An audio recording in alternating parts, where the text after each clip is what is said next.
마가복음 11장 1절부터 10절 기도하겠습니다. 제가 1절 있습니다. 그들이 예루살렘에 가까이 와서 감난산 벳바게와 베다니에 이르렀을 때 예수께서 제자 중 둘을 보내시며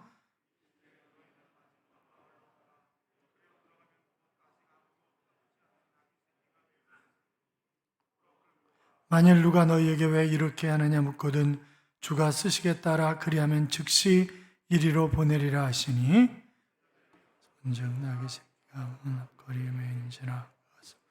거기 서 있는 사람 중 어떤 이들이 이르되 나귀 새끼를 풀어 무엇 하려느냐 하매 안돼 예. 나귀 새끼를 예수께로 끌고 와서 자기들의 겉옷을 그 위에 얹어 놓음에 예수께서 타시니 다른 이들은 앞에서 가고 뒤에서 따르는 자들이 소리 지르되 호산나 찬송하리로다 주의 이름으로 오시는 이여 찬송하리로다 우리 다윗의 나라여 가장 높은 곳에서 호산나 하더라. 아멘. 같이 인사하겠습니다. 주의 이름으로 잘 될 것입니다. 더 잘 될 것입니다. 끝없이 잘 될 것입니다. 아멘. 온라인 예배 드리는 김 집사님은 왜 애들하고 인사를 안 하는 거예요? 빨리 인사를 하세요. 할렐루야. 하나님의 은혜와 평강이 여러분의 심령 깊은 곳에 충만하셔서 또 이 한 주간 주께서 함께 하심으로 행복한 한 주간의 삶이 되게 하실 줄로 믿습니다. 어느 날 프랑스 왕 샤를 9세가 시인 따소에게 이렇게 질문을 했습니다. 누가 가장 행복할까? 그랬더니 따소가 하는 말이 그야 하나님이죠. 이렇게 대답을 하는 것이었습니다. 아니 하나님 말고 이 땅에 사는 사람 중에서 누가 제일 행복하냐고 그거야 하나님께 가까이 있는 사람이 제일 행복하죠. 그렇게 대답을 하더라는 것입니다. 시편 73편 28절에 보시면 하나님께 가까이 하면 내게 복이라 그렇게 말씀하셨는데 여러분 행복한 사람이 누구냐? 주님께 붙어 있는 사람입니다. 이 고난 주간에 주님께 붙어 삶으로 진정한 행복이 넘치는 그런 삶을 살아가는 하나님의 자녀들이 되시기를 주님의 이름으로 축원합니다. 오래전에 이 드레스와 가운 하나가 29억에 팔린 적이 있었습니다. 별로 놀라시질 않는군요. 29억에 팔렸다니까요. 왜냐하면 20세기 말 마지막 자유 부인이라고 불리웠던 다이애나가 입었다는 한 가지 이유 때문에 29억에 팔린 것입니다. 속옷 하나에 5만 7천 달러에 팔렸습니다. 그럼 얼마예요? 6천만 원이 넘는 거예요. 그거 입으면 목욕 안 해도 되나? 왜요? 백만장자와 결혼하는 법 촬영 때 이 마릴린 먼로가 입었다는 이유 때문에 5만 7천 달러의 속옷이 팔린 거예요. 똑같은 물건이지만 누가 쓰느냐에 따라서 그 값은 천차만별인 것을 우리가 볼 수 있습니다. 제가 죽으면 이 양복 얼마나 갈까요? 야 빨리 불태워버려라 야. 아마 그럴 거예요. 그렇잖아요. 똑같이 운전을 하시면서 택시기사분들이 정말 승객의 비율을 맞추느라고 너무너무 고생이 많잖아요. 요새도 그런지 잘 모르겠습니다만 청와대에서 운전하는 그 대통령 차를 운전하는 그런 기사분하고 밖에는 다른 거죠. 그 청와대 운전하는 기사분은 퇴근할 때 자기 운전기사가 따로 있었대잖아요. 옛날에는. 다른 것입니다. 그러니까 이거는 누구에게 쓰임받느냐라고 하는 것에 따라서 가치가 있을 수도 있고 없을 수도 있다라고 하는 것입니다. 옛날에 샘플만 써봐도 알아요. 그런 그 광고가 있었죠. 참 좋은 화장품. 김광석 장로님이 만드신 건데 이분이 약대를 졸업하고 그 4평짜리에다가 약국을 차렸어요. 그리고 막 피부약을 연구를 하는 거예요. 그래가지고 정말 좋은 피부약을 개발해가지고 피부약국이라고 하는 그런 약국을 차렸습니다. 엄청나게 대박 터뜨린 거죠. 그런데 무허가 제약 혐의로 보건범죄단속법에 걸려서 검거 대상이 돼가지고 이리저리 도망다니는 거예요. 5개월 동안 도망다니다가 마지막 양산 통도사에서 아예 그냥 인생 끝내야 되겠다라고 생각을 했는데 그때 신문에 난 내용을 보니까 너무 억울한 거예요. 자기가 이게 말이 되냐 도대체. 그래서 자기도 모르게 하나님 나 좀 살려주세요. 아니 절에서 하나님 나 좀 살려주세요 제발. 그리고 그가 내려와가지고 자수를 하고 56일 동안 그 구치소 생활을 하고 나와서 결국 1984년 직원 10명과 함께 기초 전문 화장품 회사인 참존을 만든 거잖아요. 그래서 결국 대한민국 파워랭킹 1위의 화장품 회사가 된 것입니다. 그분은 부채가 많은데 온전하게 하나님의 것을 구별해서 드리는 거예요. 기업은 내 것이 아니라 하나님 주신 것이라 생각하면서 중국 연변의 과기대라든지 미국의 플러스 신학대학이라든지 거기에 장학금을 수없이 보내는 것입니다.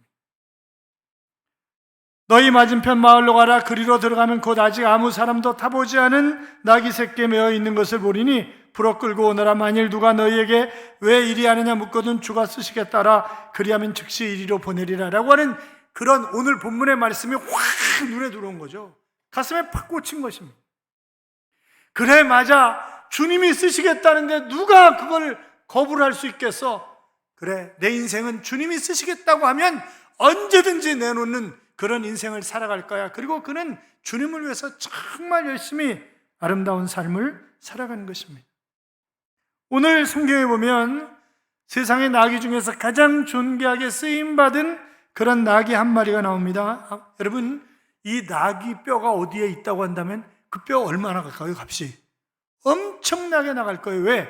주님이 타신 나귀라고 하는 것 때문에 엄청나게 값이 나갈 것입니다. 오늘은 고난주간이 시작되는 종료주일입니다. 대부분 고난주간을 맞이하면 예수님이 나를 위해서 무엇을 하셨는가, 나를 위해 십자가를 지신 그 주님을 묵상하면서 나도 주님의 고난에 어떻게 동참할까 하는 그런 생각을 하게 됩니다만, 그러나 하나님은 우리가 고난과 죽음을 넘어서 정말 복음을 나르는 나귀로서 쓰임받는 그런 삶을 살아가길 원하시는 것이지, 그냥 늘 묵상만 하고 있는 그런 삶을 우리가 살아가는 것을 결단코 원하시는 것은 아닙니다.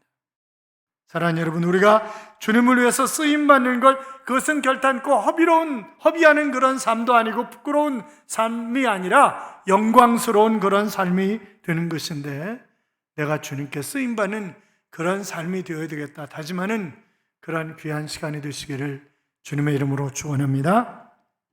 여러분, 주님이 나를 사용하시겠다 그렇게 말씀하시면 정말 기뻐해야 되는 거죠. 그렇잖아요? 이 당나귀는 벳박에 흔히 볼 수 있는 평범한 것입니다. 이 당나귀가 특별히 잘생긴 것도 아니에요. 그렇다고 특별하게 힘이 있는 것도 아닙니다. 이 당나귀가 능력이 있는 것도 아닙니다. 그냥 가만히 있었으면 집 날려다가 죽을 그런 나귀예요. 그런데 예수님께 쓰임받았기 때문에 오늘 우리가 이 나귀 얘기를 하고 있는 것 아니겠어요? 그렇잖아요.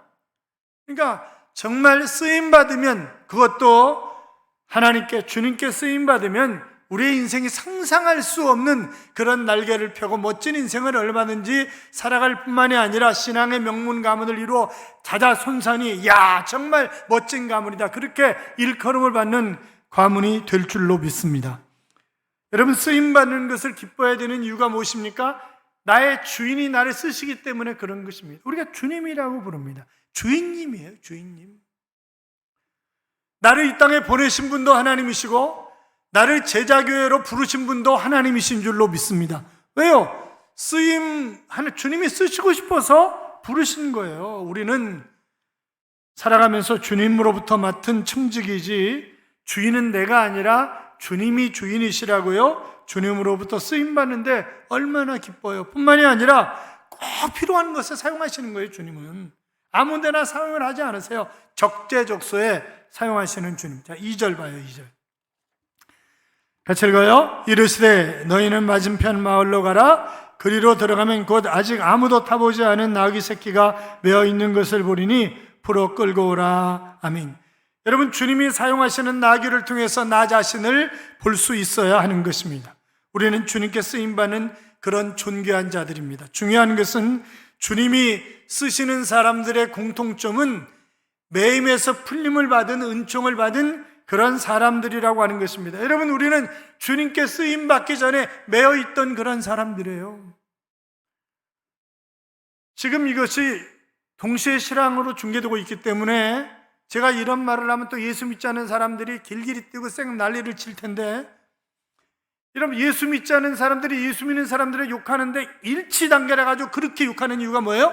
애비가 똑같아. 애비가. 왜? 애비가 누구야? 마귀야. 애비가. 그러니까 딱 하나 돼가지고 막 예수 믿는 사람들을 비난하고 욕하고 그러는 거예요. 애비가 똑같기 때문에. 우리 아버지는 하나님이십니다. 사랑하는 여러분, 우리가 육신의 정욕과 안목의 정욕과 이생의 자랑에 매여서 살았었는데, 그렇잖아요. 욕심, 이기주의, 물질에 매여서 아무것도 할 수 없는 그런 존재였는데 예수 그리스도 안에서 우리에게 자유함을 허락하신 것입니다. 바울 보세요.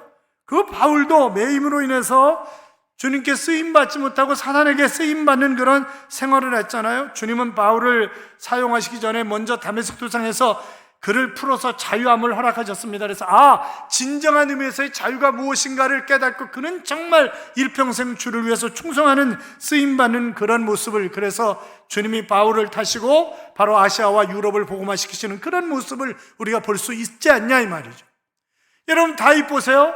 가만히 있었으면요 그냥 양들이나 치다 죽을 인생이에요. 그런데 그가 왕 중의 왕으로 쓰임받은, 여러분 생각해보세요. 아버지도 그놈은 아니라 그랬어요. 아니, 아버지가 자식을 저놈은 아니라고 그러는 아버지가 세상 천지에 어딨냐고. 그런데 사무엘 선지자가 다른 아들 없냐 그러니까 그놈 한 놈 저 양치고 있는데 그놈은 아니라고. 그게 다윗의 아버지 이세예요. 그런 다윗이 왕 중의 왕이고 다윗의, 이스라엘 국기는 다윗의 별이잖아요. 그렇게 쓰임받을 수 있었던 이유가 뭐예요? 하나님이 들어서 사용하셨기 때문에 그런 것이잖아요. 그러니까 내가 지식이, 물질이, 권세가 그런 거 없다 할지라도 아무런 상관이 없어요. 주님께 쓰임받으면 되는 거지. 주님의 장중에 붙들리면 되는 것 아니겠습니까? 주님이 쓰시겠다고 하시면, 그래서 우리가 기쁨으로 나 자신을 내드리면 그러면 아름답게 쓰임받는 것입니다. 또 뿐만이 아니라 우리를 사용하시는 것은 하나님의 뜻을 이루기 위해서 사용하시는 거잖아요. 스가랴 9장 9절에 보시면 시온에 따라 크게 기뻐할지어다, 예루살렘에 따라 즐거이 부를지어다.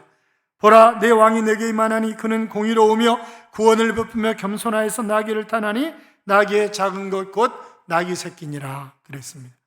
지금 주님이 쓰시는 이유가 뭐예요? 구약의 예언을 성취하기 위해서. 그러니까 하나님이 우리를 사용하시려고 하는 것도 왜 그래요? 하나님의 뜻을 이루시기 위해서. 그러니까 얼마나 감사하냐 말이죠. 여러분, 우리 주님은 메시아이십니다. 그분은 만왕의 왕이십니다. 그분은 만주의 주이십니다. 우리보다 우리의 사정을 더 잘 아시는 하나님이십니다. 우리의 머리카락까지 세심받으신 하나님이라고 했습니다. 디모데후서 2장 19절에서는 주가 자기 백성을 아신다고 하셨기 때문에 하나님이 우리를 아시는 줄로 믿습니다. 여러분, 예수님은 그냥 종교의 지도자가 아니에요. 오늘도 살아계셔서 우리의 사정과 우리의 능력과 우리의 지능과 적성과 한계를 아시고 거기에 맞게 사용하시는 그런 하나님이세요. 그래서 보면 여러분, 사도 바울은 학문을 많이 한 사람이잖아요. 가말리엘 문화에서. 그래서 바울 서신은 헬라어 자체가 굉장히 어려워요. 또 단어도 자기 마음대로 바꿔서 써. 그냥 원래 아가페라고 하는 사랑이라고 하는 단어는 창녀들이 썼던 그런 단어였어요. 그것을 고급 단어로 하나님의 사랑으로 바꿔서 쓰는 거예요. 그러니까 아주 탁월한 사람이에요. 바울 서신은 굉장히 어려워요. 그런데 베드로 본래 직업이 뭐예요? 어부였잖아요. 어부. 어촌에 계신 여러분 죄송합니다. 그때나 이때나 어부들이 공부를 많이 안 했어. 그렇잖아요. 그래서 베드로 전후서라든지 이런 게 헬라어가 굉장히 쉬워. 왜? 공부를 안 했으니까. 다만 하나님은 뭐예요? 그가 사용하는 언어, 그의 지식, 그의 경험, 이런 것을 전부 사용하실 때 다만 오류가 없도록 사용하시는 거예요. 그렇게 사용하셔서 그를 존귀한 자로 세우시는 거예요. 그렇잖아요. 그러니까 하나님이 쓰시려고 할 때 하나님 제가 시간도 없고요, 물질도 없고요, 뭣도 없고요, 그런 얘기 하덜 말자고요. 이제 그런 얘기 하지 말자고요. 우리. 따라서 우리는 어떤 상황 속에서든지 순종함으로 기쁘게 쓰임받아야 되는데, 주님으로부터 쓰임받는 한 가지 조건이 있어요. 그 조건이 뭐냐면 순종입니다. 같이 순종. 뭐라고요? 순종이라고요. 순종. 여러분 생각해보세요. 제자들 보세요. 주님 맞은편 마을로 가래요. 그러니까 맞은편 마을로 갔어요. 거기 나귀가 있는데 그걸 그냥 끌어오래. 대낮에. 그 뭐예요? 도둑놈이야. 그거는. 그렇잖아요. 대낮에 남이 나귀 끌고 오라는데 아무 소리도 않고 그냥 가. 그냥 가요. 또 이 나귀 주인도 마찬가지예요. 나귀 주인도 그냥 왜 나귀 풀어? 주님이 쓰시겠답니다. 알았어. 그러고 내주는 거잖아요. 나귀도 지금 자기 주인이 끌고 가는 게 아니에요. 어떤 이상한 사람이 오더니 자기를 끌고 가. 그런데 그냥 순종에 끌려가. 그러니까 지금 뭐예요? 세트로 다 순종하고 있는 거예요. 그러니까 쓰임받는데 조건이 뭐냐? 순종이에요, 순종. 사울을 쓰시기 전에 사무엘을 통해서 하신 말씀이 뭐예요? 순종이 제사보다 낫고. 그렇잖아요. 그러니까 늘 우리가 정말 쓰임받기 위해서는 순종하는 삶이 우리에게 필요하다라고 하는 것입니다. 삼성의 애니콜 신화를 만들었던 이기태 사장이라고 하는 분이 있습니다. 이분이 삼성전자 정보통신 부분 사장이셨는데 이 사람이 정말 주님이 시키면 순종하는 삶을 사는 거예요. 텔레비전 보다가 갑자기 감동이 오는 거예요. 너 저 사람 도와주지 않을래? 그러면 그냥 있는 거 도와주는 거예요. 여러분, 삼성전자는 퇴임에도 책임을 져주더라고요, 임원들을. 그래서 그 세종학교 김종록 장로님이라고 계셨는데 그분도 중요 임원 가운데 한 분이었는데 지금도 차를 삼성전자에서 대줘요. 80 가까이 되는데. 그런데 이분이 집 한 채밖에 없어. 왜? 다 선교하고 주님의 명령에 따라 순종하면서 사는 거예요. 그 부인은 또 더해. 그 감동을 주시면 돈이 없으면 카드로 긁어. 그리고 대출 받아다 갔다가 그 주님이 원하시는 걸 써. 그러니까 하나님 그를 세워주시는 거예요. 5절 6절 봐요. 5절 6절 같이 읽어요. 거기 서 있는 사람 중 어떤 이들이 이르되 나귀 새끼를 풀어 무엇을 하려느냐 하매 제자들이 예수께서 이르신 대로 말한데 이에 허락하는지라. 아멘. 이런 마가는 나귀 새끼를 끌고 가도록 허락한 사람들에 대해서 주인이라고 얘기하지 않고 그 어떤 사람이라고 얘기를 했어요. 그러니까 지금 뭐예요? 이 예수님과 이 나귀 새끼의 주인과는 아무런 상관이 없는 사람이라는 것을 표현하기 위해서 주인이 그런 표현을 쓰지 않고 어떤 사람이 이렇게 표현을 쓰고 있는 것을 우리가 볼 수 있단 말이죠. 그러니까 제자들도 뭐예요? 이 나귀 새끼 주인과 예수님은 아무런 관계가 아니라는 것을 알았다고 하는 것입니다. 그런데 주께서 쓰시겠다 그러니까 그냥 내주는 거예요. 여러분, 이 나귀는요, 그 당시에 생계수단이에요, 이 사람들의. 그러니까 재산 목록 1호야. 보통 사람들의 재산 목록 1호예요. 그런데 이것을 그냥 내준다? 이게 쉬운 일이 아니에요. 아니, 입장 바꿔놓고 생각해 보자고. 여러분이 차를 뽑았어요. 응? 제네시스를 뽑았어. 뽑았는데, 그래가지고 비누로도 아직 안 벗겼는데, 제가 전화를 했어. 집사님, 제 차가 고장났거든요. 좀 급히 어딜 가는데 차 좀 내놔봐요. 그러면 네, 알겠습니다, 목사님. 그리고 기쁨으로 얼른 차키 줄 사람 손 들어보세요. 아무도 없잖아, 봐. 이거 봐. 응? 이게 쉽지 않은 거예요. 쉽지 않아. 자기 재산 목록 1호인데 이게 쉬운 일이 아닌 거지. 그런데 기꺼이 내놓는 거예요. 사랑하는 여러분, 우리가 찬송을 잘 부르죠. 내게 있는 모든 것을 아낌없이 드리네. 응? 모두 나의 생명 드리니 주여 받아주소서. 그건 뭐예요? 좋을 때만이야. 내가 힘들고 그럴 때는 아니야, 그게. 네, 그렇잖아요? 주님의 도구로 사용하여 주옵소서. 제가 정말 주님을 위해서 나를 쓰시옵소서. 그런데 모든 조건이 좋을 때지 아무 때는 아니라고. 제가 늘 말씀드리잖아요. 제가 제일 부르기 싫어하는 찬송이 부름받아 나서니 뭐 어디든지 가오리. 그거 안 부른다 그랬잖아요. 제가. 우리 교회에서 거의 안 부르잖아요. 왜? 나 악어 골자 못 가. 주님이 악어 골짜기로 가라. 저 못 가요. 응? 믿음이 없어서 못 가. 그런데 난 그거 못 가니까 못 불러. 이건도 성교사님은 잘 부르지 난 못 불러. 그런 거. 난 못 불러. 여러분, 우리가 그러나 주님이 필요하셔서 부르시면 어부가 그 수제자가 될 수 있는 거고, 그렇잖아요. 주님이 부르시면 얼마든지 아름답게 쓰임받을 수 있는 거잖아요. 폐품도 예술가의 손에 들어가면 위대한 작품이 되는 것 아니겠습니까? 피카소의 유명한 작품인 황소의 머리도 자전거의 자석과 손잡이로 만들어지는 거잖아요. 그러니까 이 버려진 쓰레기가 누구의 손에 있느냐에 따라서 이것이 상상할 수 없는 값어치를 가진 그런 위대한 작품이 되기도 하는 거예요. 그런데 정말 여러분 그거 아세요? 특허를 냈어요. 정말 내가 기발한 아이디어를 가지고 특허를 냈는데 그거 대기업이라든지 어느 기업에서 안 사주면, 특허 안 사주면 그냥 사장되고 끝나는 거예요. 아무것도 못하는 거야. 그렇잖아요. 자신을 부자할 것 없는 사람이라고 생각하지 마세요. 나는 세상에 하나밖에 없는 하나님의 유일한 작품입니다. 그렇잖아요. 정말 존귀한 자라고요. 오헬리는 길가에 조그만 돌 하나도 목적이 없이 존재하는 것은 없다고 했는데 하나님이 필요하셔서 여러분을 쓰시려고 여러분을 부르셨기 때문에 감사함으로 여러분 자신을 들이시기 바랍니다. 사무엘 라이프 워치라고 하는 변호사가 있는데 이 사람이 정말 성실하고 유능한 변호사였어요.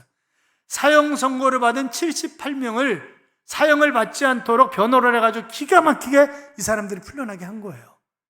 사형원도 받은 78명을. 그런데 다른 때는 그만두고 크리스마스 때 카드 보내잖아요. 단 한 명도 고맙다고 78명 중에 카드 보낸 사람이 한 명도 없대. 그러니까 우리가 10명의 문둥병자 고침받고 그 얘기 아시잖아요? 그러니까 우리가 나를 구원하시고 지금도 나와 함께 하시고 나에게 더 복된 삶을 주시기 위해서 나를 사용하기를 원하시는데 감사하지 않아요. 쓰임 받으려고 하지 않아요. 나를 내놓지 않아요. 사랑하는 여러분, 하나님 앞에 감사하며 쓰임 받는 하나님의 사람들이 되시기 바랍니다. 약간 시험이 오면 기도하는 거예요. 기도하는 거예요. 그래서 윌로우 교회 빌 하이비스 목사님은 너무 바쁘기 때문에 기도하지 않는다라고 하는 그의 책에서 이런 얘기를 했어요. 우리는 보통 바쁜 생활 때문에 기도를 놓치며 삽니다. 어떤 큰 일을 성취하라는 것 때문에 바빠서 기도를 못합니다. 그러나 하나님의 엄청난 능력은 기도를 통해서 나타납니다. 그분은 기도 가운데 당신의 필요를 만나시고 당신을 초대하시고 당신의 삶을 만나십니다. 그러므로 언제든지 기도하십시오. 당신이 삶 속에서 매일 기도하는 순간 당신이 하려고 했던 것보다 더 큰 길이 열리게 될 것입니다. 그런 얘기를 하셨는데 여러분 그렇잖아요. 우리가 자꾸 내가 쓰임 받으려고 이게 안에서 갈등이 일어나. 한쪽엔 쓰임 받아, 한쪽은 야, 너 없잖아. 너 시간도 없고 필요가 없잖아. 이렇게 계속 갈등을 이렇게. 사도 바울도 오라 나는 곤고한 사람이로다. 이 사망의 몸에서 누가 나를 건져. 왜? 내 안에 끊임없이 성령의 소욕과 육신의 소욕이 끊임없이 전투를 벌린다는 거예요. 그냥 자기 너무 괴롭다는 거지 이게. 사랑하는 여러분, 우리도 그래요. 그럴 때 기도하는 거예요. 엎드려 기도하는 거예요. 그러면 성령의 소욕을 따라 움직이도록 성령께서 우리에게 힘을 주시는 줄로 믿습니다. 자, 왜 순종하지 못해요? 이성적 한계를 벗어나지 못하기 때문에 그래요. 내 머리로 작은 지식으로 작은 경험으로 생각해보니까 아닌 것 같아. 그러니까 포기하는 거예요. 왜 그래요? 또 우리가 내가 손해볼 것 같아. 이거 했다가 내가 손해볼 것 같은 거예요. 그러니까 그래서 쓰임받지 못하는 거예요. 사랑하는 여러분, 그러나 쓰임받으면 어떻게 되는지 보세요. 8절 보세요. 8절 같이 읽어요. 많은 사람들은 자기들의 겉옷을 또 다른 이들은 들에서 벤 나뭇가지를 길에 펴며. 자, 종려주일은 예수님께서 예루살렘으로 들어가실 때 사람들이 자기 겉옷을 길에 펴고 종려나무 가지를 베어서 흔들면서 호산나 다윗의 자손이여 찬송하리로다 이랬던 것을 기념하는 거란 말이죠. 여러분 보세요. 예수님이 저희 나귀를 타고 예루살렘으로 들어가고 계세요. 예수님만 영광을 받으세요? 아니, 같이 타는 나귀는 자기도 덩달아. 자기도 덩달아. 사랑하는 여러분, 누구의 손에 붙들려 있느냐, 이게 중요하다고 말씀드렸어요. 오래전 영국 런던 다리에서 있었던 일인데 한 노인이 바이올린을 켜면서 성인들에게 구걸하고 있었어요. 아무도 거들떠보지 않는 거예요. 그런데 외국 한 연세 드신 분이 지나가면서 보더니 그 바이올린 저한테 좀 잠깐만 줘보실래요? 자기 손도 시려 죽겠고 이러니까 그냥 바이올린을 내준 거예요. 그랬더니 막 연주를 하는데 사람들이 꾸역꾸역 모여들더니 막 주머니에서 돈이 나오고 막 돈이 수북하게 쌓여가는 거죠. 그러니까 한 사람이 피가니디다, 피가니디야 이렇게 소리를 지르는 거예요. 그러니까 그 당시 이 사람은 이탈리아의 거장인 바이올리니스트 니콜라 피가니니였습니다. 똑같은 악기지만 누구의 손에 붙들려 있느냐에 따라서 정말 천상의 아름다운 소리를 낼 수도 있는 것이고 정말 찢어지는 그런 소리를 낼 수도 있는 것 아니겠습니까? 사랑하는 여러분, 우리가 불편함이 없이 주님이 원하실 때 기쁨으로 내드려서 주님 쓰시겠다 그러면 순종하는 삶을 통해서 진정 복 있는 삶을 살아가는 하나님의 자녀들이 되시기를 주님의 이름으로 축원합니다. 축원합니다. 이런 찬양이 있죠. 나를 지으신 이가 하나님, 나를 부르신 이가 하나님, 나를 보내신 이도 하나님, 나의 나 된 것은 다 하나님 은혜라. 나의 달려갈 길 다가도록, 나의 마지막 호흡 다하도록, 나로 그 십자가 품게 하시니 나의 나 된 것은 다 하나님 은혜라. 한량없는 은혜, 갚을 길 없는 은혜, 내 삶을 에워싸는 하나님의 은혜, 나 주저함 없이 그 땅을 밟음도 나를 붙드시는 하나님의 은혜라고 하는 그런 찬양입니다. 여러분, 그렇습니다. 나를 지으시고 나를 부르시고 나를 사용하시기를 원하시는 하나님, 그 하나님께 순종함으로 드리는 그 쓰임받는 삶을 살아가는 하나님의 자녀들이 되시기를 축원합니다. 축원합니다.